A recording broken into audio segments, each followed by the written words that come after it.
Hey guys, this is Emilio with RMS Customs and Fab.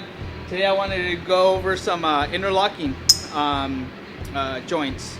So this is going to be basically if you're looking to do a roll cage or a front clip bar or even a harness bar, and you want to put some design and something that's going to be able to you can remove and put in whenever you want.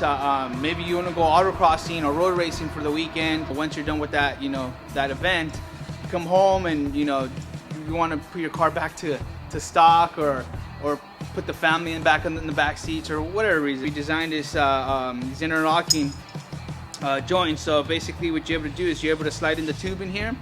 You just weld the tube. Once you have the tube in there, you just end up welding the tube.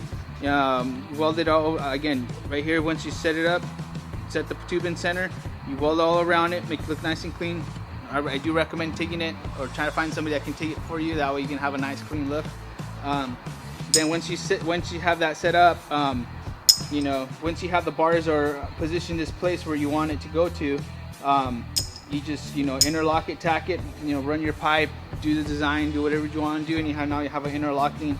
Again, we have 1, 2, 3, 4, 5 bolts are going to be holding this in place, so it's going to be nice and tight. This is made out of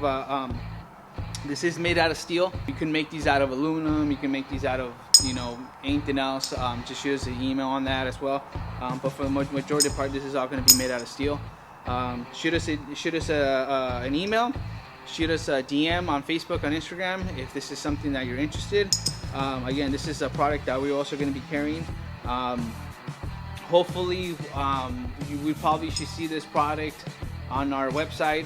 We are working on our website as we speak, so hopefully within a month or two at the most, because we got some other stuff going on our website that we want to post up. So, but yeah, this is something you want to definitely check out. And then once we have some of this stuff installed on some of the cars that we're building here, we'll also be showing you the product as far as how we're using it. So yeah, let us know. Thank you.